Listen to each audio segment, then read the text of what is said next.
Picture this, I'm sitting at a fancy dinner table, heart pounding, when my boyfriend's father looks me dead in the eyes and calls me street garbage. The room goes silent. But what I did next? It turned his world upside down. I never thought I'd be the girl who gets humiliated at a family dinner. I'm just a regular person, you know? I work hard, pay my bills, and try to be kind.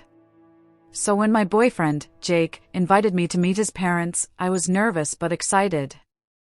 I spent hours picking out the perfect dress, practicing polite small talk in the mirror. I wanted them to like me.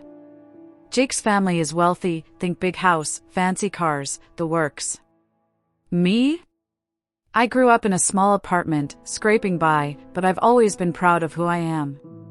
The dinner started off okay. His mom was sweet, asking about my job as a graphic designer.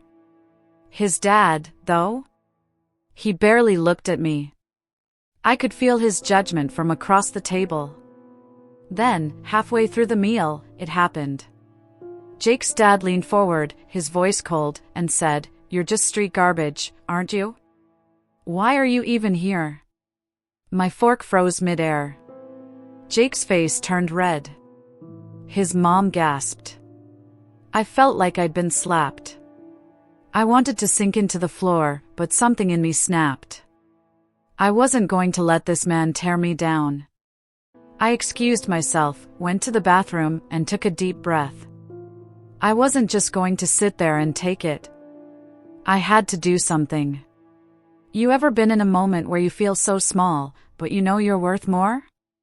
That's where I was.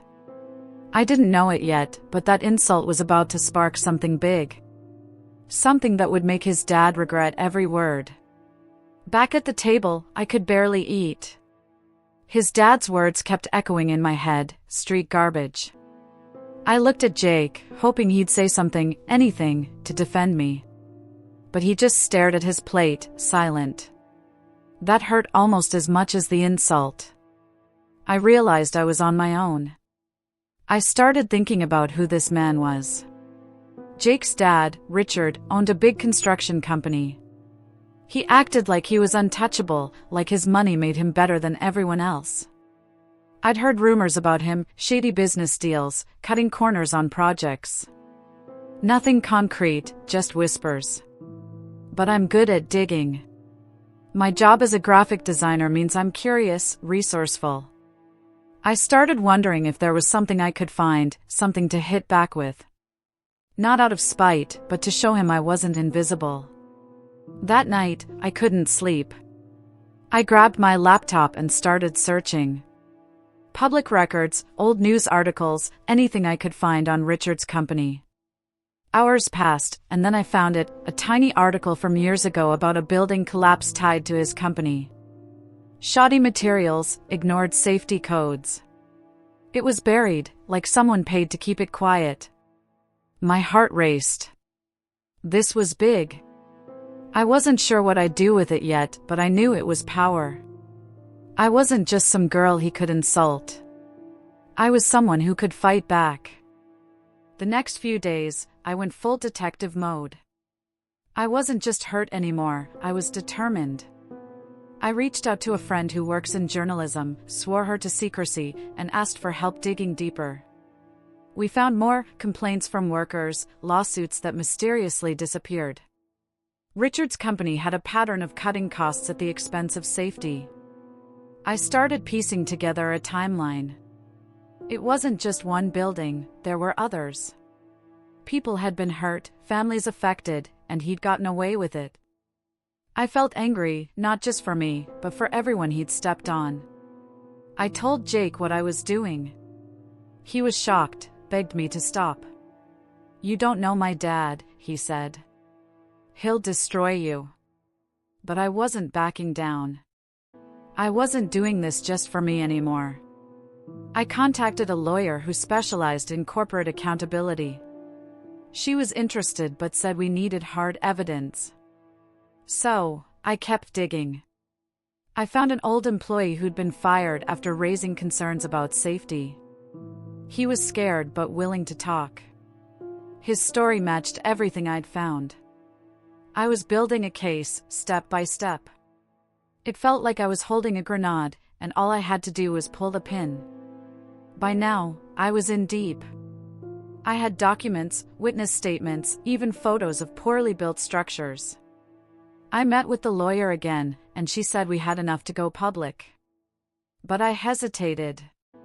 This wasn't just about Richard anymore, it was about Jake, his mom, their whole family. If I exposed Richard, it could ruin them too. I loved Jake, even if he hadn't stood up for me. I sat him down and told him everything I'd found. His face went pale. "You can't do this," he said. "It'll destroy my dad." I asked him why he didn't defend me at dinner. He said he was scared of his dad, always had been. That broke my heart, but it also made me realize something. Richard controlled everyone around him, Jake, his mom, his employees. I wasn't just fighting for me, I was fighting for everyone he'd bullied. I gave Jake a choice, stand with me or stay out of it. He chose to stay out. That hurt, but I understood. I decided to move forward. I sent the evidence to a major news outlet through my journalist friend. They were interested.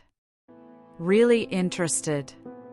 The story was about to break, and Richard had no idea what was coming. The day the story hit, my phone wouldn't stop buzzing. The article was everywhere, local news, social media, even national outlets picked it up. Richard's company was exposed for years of negligence. Lawsuits started piling up, and his reputation tanked. I watched it unfold from my tiny apartment, feeling a mix of relief and guilt. Jake called me, furious.